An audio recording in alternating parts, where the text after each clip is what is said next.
साथियों, अखिलेश एजुकेशन में आप सबका स्वागत है।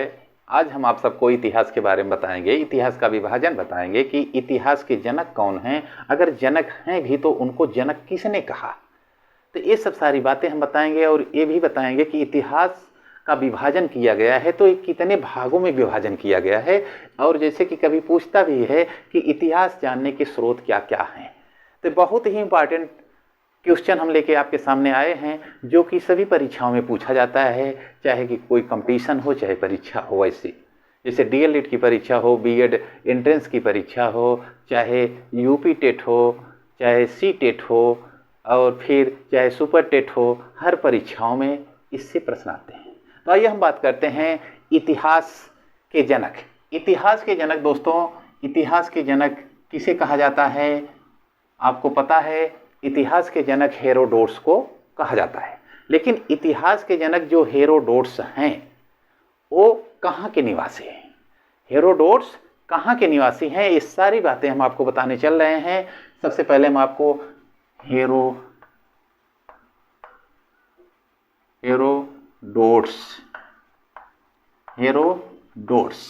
ये हेरोडोट्स यूनान के प्रथम इतिहासकार हैं।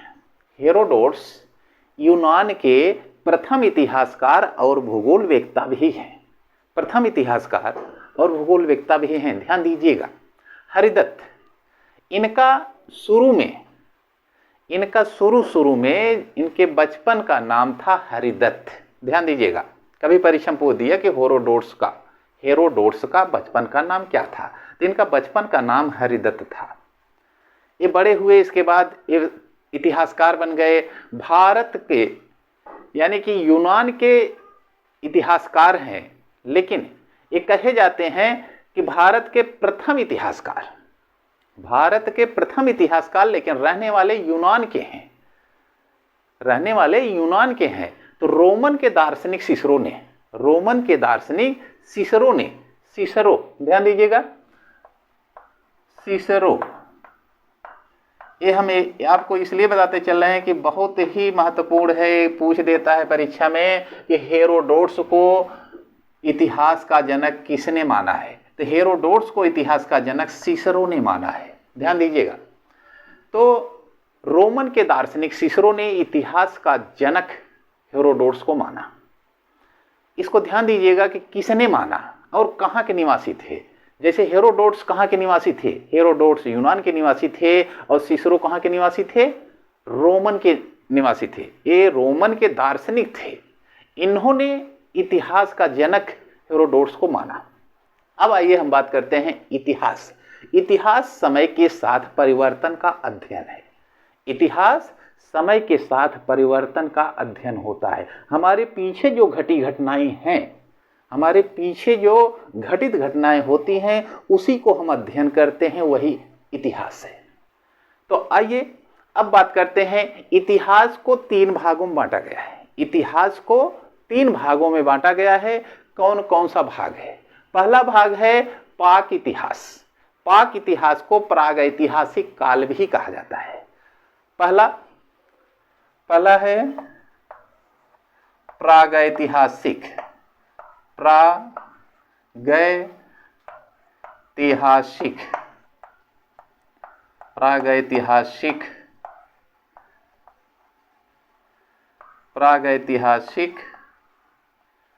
काल।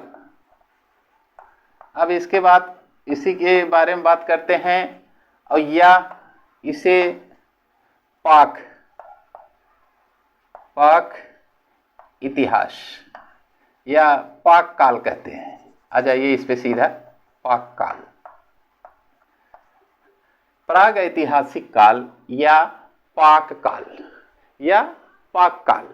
ये पाक दोस्तों का जो है हलंत लगा रहेगा क्योंकि आधा ही बोला जाता है, पाक काल। तो प्रागैतिहासिक काल या पाक काल परीक्षा में पूछ देता है कि प्रागैतिहासिक काल किसे कहते हैं। प्रागैतिहासिक काल किसे कहते हैं, तो इसे आप पहले नोट कर लीजिए। अगर आप बैठे हैं, फुर्सत में हैं, तो इसे नोट कर लीजिए कि ये प्रागैतिहासिक काल किसे कहते हैं या पाक काल किसे कहते हैं। पाक काल और प्रागैतिहासिक काल दोनों एक ही है और बहुत महत्वपूर्ण है। ये चाहे बीएड के एंट्रेंस में अगर आप बैठने वाले हैं, जो 10 तारीख से बीएड का एंट्रेंस के लिए ऑनलाइन आवेदन होगा और 10 मार्च तक होगा, तो जो बीएड की तैयारी कर रहे हैं, बीएड के एंट्रेंस के लिए तैयारी कर रहे हैं, वो भी ध्यान से इसको देख लें, और जो डीएलएड में हैं वो भी इसको ध्यान से देख लें। बाकी हर परीक्षाओं के लिए तो महत्वपूर्ण है ही। तो आइए हम बात करते हैं प्रागैतिहासिक काल किसे कहते हैं। दोस्तों, आप जानते हैं प्राचीन काल में बहुत पहले, यानी कि जब ये आधुनिक समय में जो चल रहा है ये सब कुछ भी नहीं था। चाक है, डस्टर है, ब्लैक बोर्ड है, लाइट की व्यवस्था है, हर व्यवस्था है। हमें समय जानने के लिए घड़ी हमारे पास है, दिशा जानने के लिए भी हमारे पास से हमको आधुनिक तरीके से भी हम जान सकते हैं कि दिशा किस तरफ है। लेकिन पहले के लोगों को ये सब पता नहीं था। फिर भी वो लोग किस प्रकार से अपना जीवन व्यतीत किए और किस प्रकार से वो उस समय जो कुछ भी लिखा या उसको इकट्ठा किया, कैसे आज तक वो संचित है। जैसे कहा जाता है कि वेद हमारी थाती है, वेद हमारी थाती है।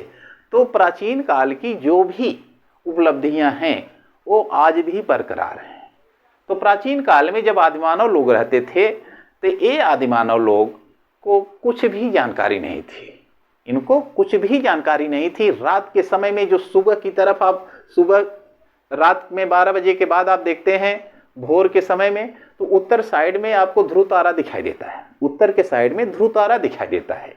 तो आदि मानव लोग उसी ध्रुव तारा से ये ज्ञात करते थे रात में कि इसका मतलब ध्रुव तारा इधर है तो उत्तर इधर होगा, और जब उत्तर इधर होगा तो दक्षिण भी इधर होगा, और जब उत्तर इधर होगा तो दक्षिण इधर होगा। तो इसका मतलब सामने हमारे पूर्व है और पीछे पश्चिम है। तो रात को ये अनुमान से वो लोग दिशा ज्ञात करते थे। और दिन में तो आप जानते हैं सूर्य जिधर से होगा उधर पूरब, और जिधर डूब गया उधर पश्चिम, और उसके बाद विपरीत लेफ्ट साइड में उत्तर हो जाता है और राइट साइड में दक्षिण हो जाता है। तो इस प्रकार से प्राचीन काल में जो आदिमानव लोग रहते थे किस प्रकार से अपना जीवन व्यतीत कर रहे थे, आइए उसके बारे में देखते हैं कि वो कैसे कैसे लिपियां या कुछ लिखते थे, तो किस प्रकार से लिखते थे, कैसे उसको संग्रहित किए थे कि आज वो हमारे कार्य काम में आता है या उससे हम इतिहास जान सकते हैं। तो आइए इसके बारे में बात करते हैं। तो प्रागैतिहासिक काल में इस काल के लोगों को लिपि जो लिखा जाता है, जैसे कि लिपिबद्ध किया जाता है, किसी को एक आकार दिया जाए, अच्छे ढंग से लिख दिया जाए, तो उसी प्रकार से ये लोग लिपियां अक्षर का ज्ञान इनको नहीं था। किसे? प्रागैतिहासिक काल को, यानी कि पाक काल के समय में जो लोग थे उनको अक्षर का ज्ञान नहीं था। और यह आदिम लोगों का इतिहास कहा जाता है। इसे आदिम लोगों का इतिहास कहा जाता है। पत्थरों का औजार ये लोग बनाते थे। पत्थर को काट पीट करके नुकीली, चाहे जैसे भाला, चाहे खुरपी, चाहे जिस प्रकार से लाठी, ये लोग शिकार करने के लिए इसका प्रयोग करते थे। पत्थर का हड्डी, क्या मरा हुआ जानवर है उसका हड्डी, मनुष्य भी मरता है तो उसका भी हड्डी, इस प्रकार से ये लोग हड्डियों और पत्थरों का इस्तेमाल करते थे औजार के रूप में उसका प्रयोग करते थे। और प्रयोग करने के बाद अगर उनको कोई ज़रूरत पड़ रही थी तो उनको लिखने का तो ज्ञान नहीं था, कापी कलम दवात तो कुछ था नहीं, तो क्या करते थे?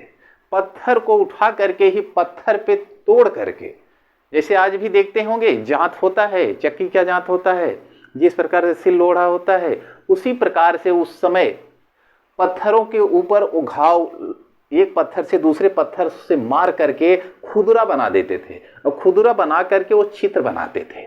जैसे मान लीजिए कि ये पत्थर है, ये भी पत्थर है, तो ये पत्थर से इस प्रकार से ठोक ठाक करके इस प्रकार से वो ऐसा आकार बना देते थे कि ये कोई चीज़ है या ये किसी मनुष्य की आकृति है, इस प्रकार से बना लेते थे। लेकिन एक पत्थर से दूसरे पत्थर पे क्योंकि उनके समय में कुछ भी नहीं था, तो उनका दिमाग जितना विकसित हो रहा था उस समय उस प्रकार से ये लोग कार्य कर रहे थे। ये पत्थरों पर पत्थर और हड्डियों के औजार बनाते थे, उसके बाद इनकी जो चित्रकारी होती थी, इनको लिखना पढ़ना तो आता नहीं था। हाँ, दीवालों पर, स्तंभों पर बहुत बड़ी बड़ी शिलाएं होती थी, उसके ऊपर ये लोग चित्र बनाते थे और चित्रकार के आधार पर ये जो चित्र बनाते थे वही उनका लेख था, इनका यही लिपि थी। अब इस चित्र को देख करके वो लोग क्या बनाए हैं, कैसे बनाए हैं, या उसके सामने अगर कुछ लिख भी दिए हैं, क्या लिखे हैं, ये किसी को जानकारी नहीं है। यानी कि वो लोग जो भी शिलालेखों पर, बड़े बड़े पत्थरों पर, फलक पर जो भी लिखते थे उसका ज्ञान सिर्फ उन्हीं को था, बाकी किसी को नहीं था। इसीलिए इसे पाक काल या प्रागैतिहासिक काल कहते हैं। यानी कि उस समय के लोगों को पढ़ने लिखने का, यानी कि कुछ भी लिखने का ज्ञान नहीं था, केवल चित्रकारी करने का उनको ज्ञान था। अब आइए हम बात करेंगे दूसरे पर, जिसे आद ऐतिहासिक काल कहा जाता है। आद ऐतिहासिक काल। तो आइए हम दूसरे पे बात करते हैं, आद। ये देखिए, आद ऐतिहासिक, आद ऐतिहासिक, आद ऐतिहासिक काल। ये आद ऐतिहासिक काल क्या है? ये आद ऐतिहासिक काल क्या है?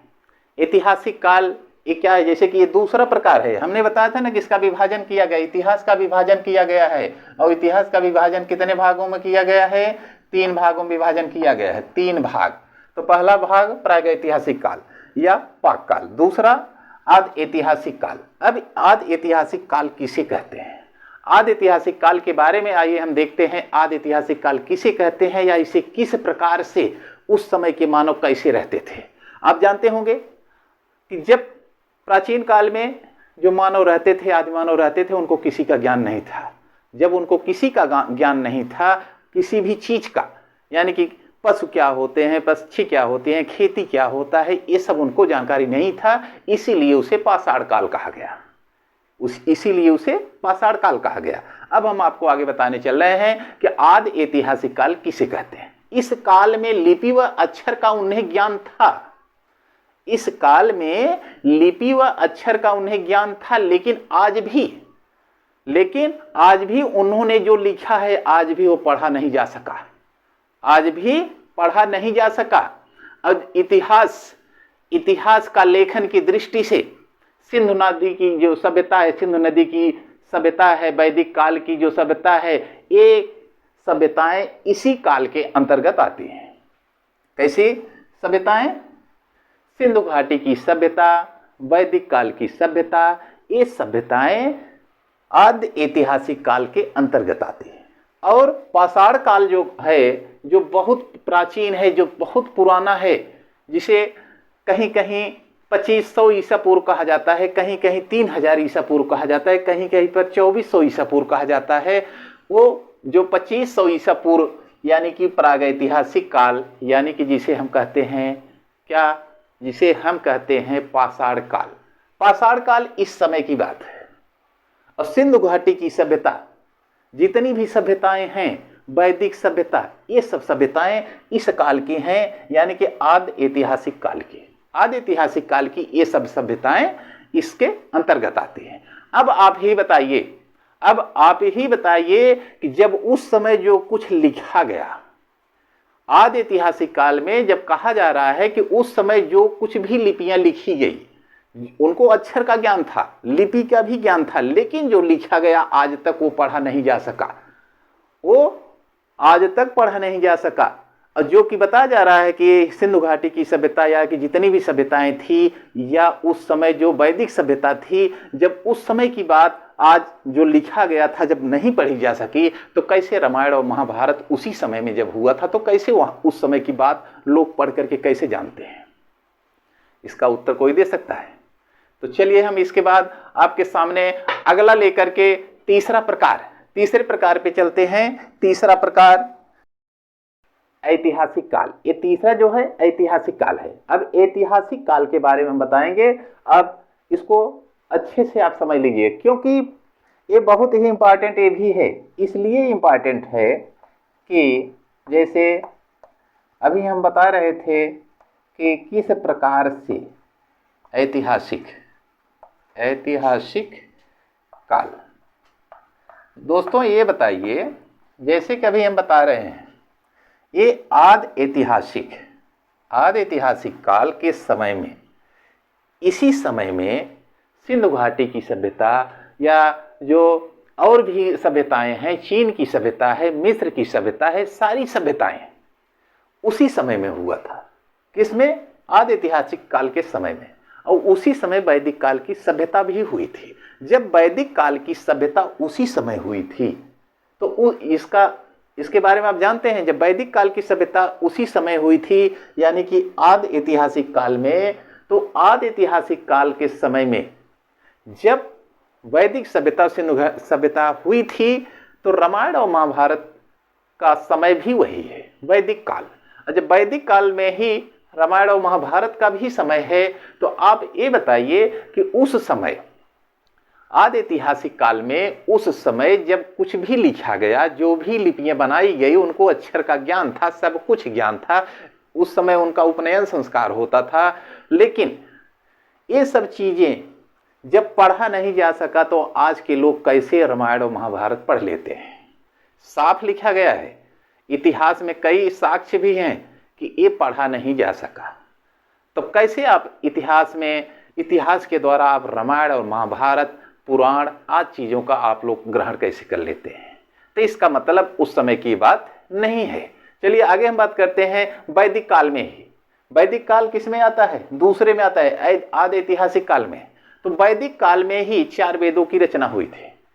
4 वेद की रचना हुई थी। पहला जो वैदिक काल है उसे 2 भागों में बांटा गया था। एक ऋग्वेद काल कहा गया, ऋग्वेद काल या उसे पूर्व काल, और दूसरे को उत्तर वैदिक काल कहा गया। पहला वैदिक काल को ऋग्वेद काल कहा गया। ऋग्वेद काल इसलिए कहा गया कि पहले समय में, वैदिक काल के पहले समय में ऋग्वेद की रचना हुई थी, ऋग्वेद की रचना हुई थी। और उसके बाद उत्तर वैदिक काल के समय में 3 वेदों का और निर्माण हुआ था, जिसे हम कहते हैं यजुर्वेद, सामवेद, अथर्ववेद, ये सब वेद कहते हैं। लेकिन जब ये वेद जब इसी समय की है, जब वो पढ़ा नहीं जा सकता है, तो आज लोग कैसे उसको पढ़ रहे हैं? चलिए छोड़िए इस बात को, हम आगे चलते हैं। ऐतिहासिक काल। ऐतिहासिक काल दोस्तों ये आपका इंपॉर्टेंट है, क्योंकि ऐतिहासिक काल जब से शुरू हुआ है तब से आपके पास, आपके भारत देश में या किसी भी देश में, तब से आपके पास लिखित सामग्री उपलब्ध है, वो भी आप पढ़ सकते हैं। ऐतिहासिक काल किसे कहते हैं? सबसे पहले इसको देख लीजिए। इतिहास का यह काल जो है, ऐतिहासिक काल वाला, इतिहास का यह काल जिसमें लिखित सामग्री प्राप्त होती है, एवं उसे पढ़ा भी जा सकता है। भारत में यह काल 6वीं शताब्दी ईसा पूर्व से प्रारंभ होती है।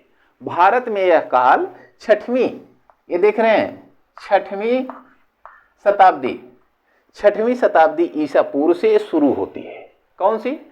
ऐतिहासिक काल 6वीं शताब्दी ईसा पूर्व से ये शुरू होती है। और जब 6वीं शताब्दी ईसा पूर्व से प्रारंभ होता है, यानी कि शुरू होता है, यानी कि जब से महाजनपद काल थे, महाजनपद काल से अब तक का काल जो है, एक कालखंडन जो एक खंड है, ये सब इसमें शामिल है। किसमें? ऐतिहासिक काल में। ऐतिहासिक काल में महाजनपद काल से लेकर के अब तक का कालखंड शामिल है। अब आइए हम बात करते हैं कि प्राचीन इतिहास जो है, प्राचीन इतिहास के जानने के स्रोत क्या है। परीक्षा में पूछता है कि प्राचीन इतिहास के जानने के स्रोत क्या है। तो आइए मेन बात हम इस पे करते हैं कि ये इतिहास के जानने के स्रोत क्या क्या है, किस प्रकार से हम इतिहास को जान सकते हैं, और जरूरत पड़ती है, जैसे कि कहा जाता है कि इतिहास के जानने के स्रोत क्या क्या है। तो इतिहास जानने के स्रोत क्या क्या है, इस पे हम बात करते हैं कि इतिहास जानने के स्रोत क्या है। तो इतिहास जानने के स्रोत 3 हैं। इतिहास जानने के स्रोत 3 हैं। एक साहित्य, पहला देखिए साहित्य, पहला है साहित्य साक्ष्य, ये पहला है साहित्य साक्ष्य। ये साहित्य साक्ष्य के अंतर्गत क्या क्या आता है कि जिसके द्वारा हम इतिहास को जान सकते हैं, जिसके द्वारा इतिहास को हम जान सकते हैं। ये साहित्य साक्ष्य के अंतर्गत क्या आता है, तो आइए देखते हैं। साहित्य साक्ष्य के अंतर्गत 2 चीज आता है। साहित्य साक्ष्य के अंतर्गत 2 चीज आता है। क्या क्या? एक आता है धार्मिक साहित्य और एक आता है लौकिक साहित्य। धार्मिक साहित्य में जितने भी धर्म ग्रंथ हैं ये सब आ जाते हैं। अब धार्मिक साहित्य में कौन कौन से धर्म ग्रंथ आते हैं इसको भी देख लीजिए। ब्राह्मण साहित्य, वेद ज्ञान, वेद का अर्थ होता है ज्ञान, इसीलिए उसको वेद ज्ञान कहा जाता है। वेद हो गया, फिर उपनिषद हो गया। उपनिषद का मतलब होता है समीप बैठना। उपनिषद का अर्थ होता है किसी के समीप बैठना, यानी कि अपने गुरु के समीप बैठना, उसी को उपनिषद कहा जाता है। उपनिषद का अर्थ होता है। फिर पुराण, रामायण, महाभारत, ये किसके अंतर्गत आते हैं? ये धार्मिक साहित्य के अंतर्गत आते हैं। लेकिन लौकिक साहित्य के अंतर्गत क्या आता है? लौकिक साहित्य, ये देख रहे हैं साहित्य है। साहित्य को 2 भागों में बांटा गया है, एक धार्मिक साहित्य और एक लौकिक साहित्य। धार्मिक साहित्य, अब देख लीजिए, धार्मिक साहित्य, ये धार्मिक साहित्य हो गया पहला, और दूसरा लौकिक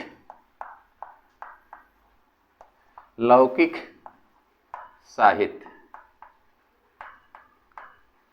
ये लौकिक साहित्य है। तो धार्मिक साहित्य के अंतर्गत क्या क्या आता है? जैसे कि हमने बताया कि धार्मिक साहित्य के अंतर्गत ये आपका वेद आता है, उपनिषद आता है, रामायण आता है, महाभारत आता है, ये सब चीजें आती हैं। लेकिन लौकिक साहित्य के अंतर्गत, इसके अंतर्गत क्या आता है?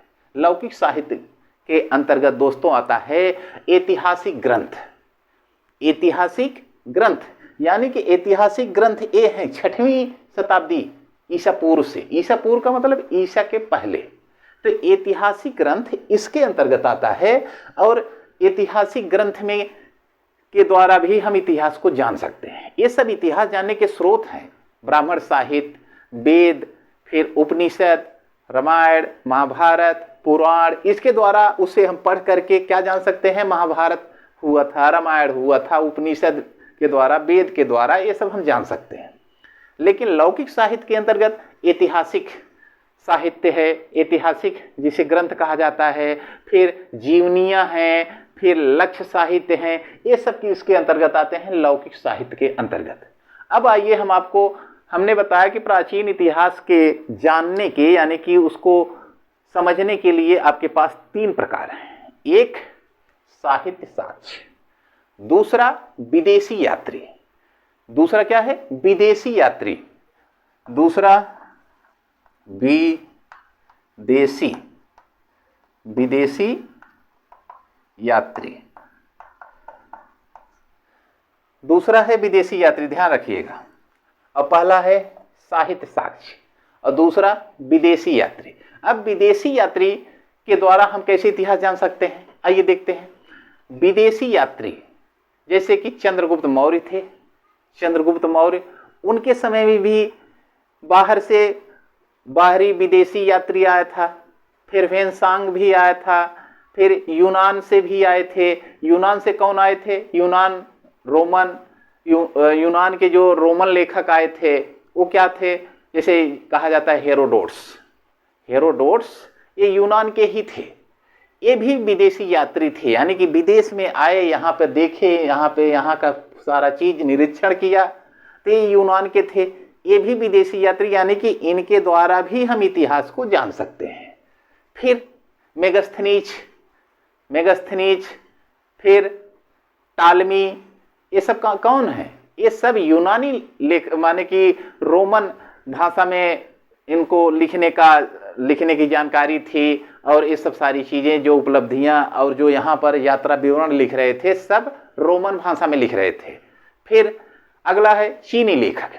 चीनी लेखक कौन कौन थे? चीनी लेखक फाहियान थे, वेन्सांग थे, अल्बर्नी थे, तारनाथ थे। इस प्रकार से विदेशी यात्रियों के द्वारा भी हम इतिहास को जान सकते हैं कि इतिहास जानने के स्रोत बताया गया है। फिर पुरातात्विक साक्ष्य।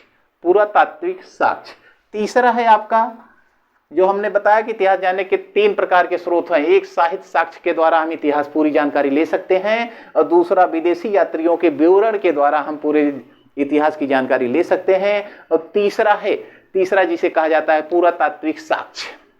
पुरातात्विक साक्ष्य, इसको भी लिख दे रहे हैं, देख लीजिए। पुरातात्विक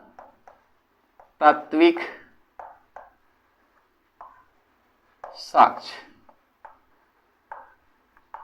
पुरातात्विक साक्ष्य, ये तीसरा है इतिहास जानने के तीसरा स्रोत।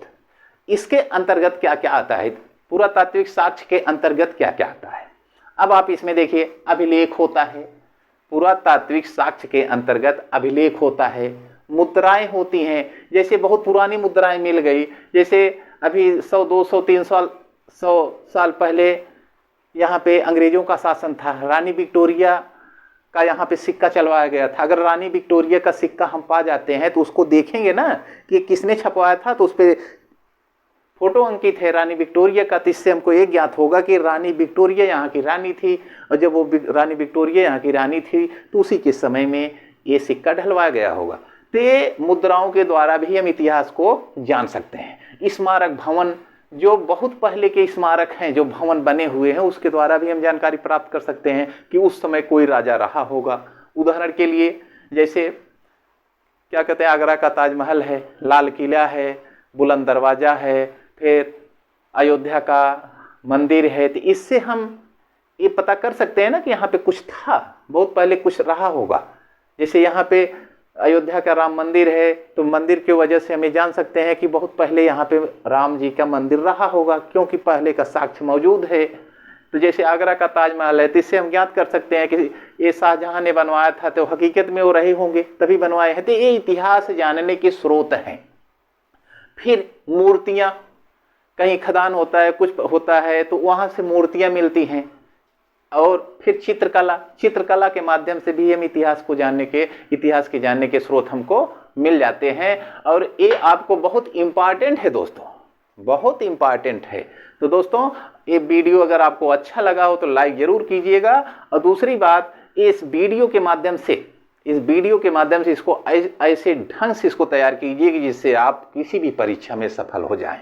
क्योंकि सफलता जब मिलती है तभी जो हम कर्म करते हैं, जो मेहनत करते हैं, तो ये सार्थक होता है, अन्यथा ये निरर्थक हो जाता है। तो नमस्कार दोस्तों।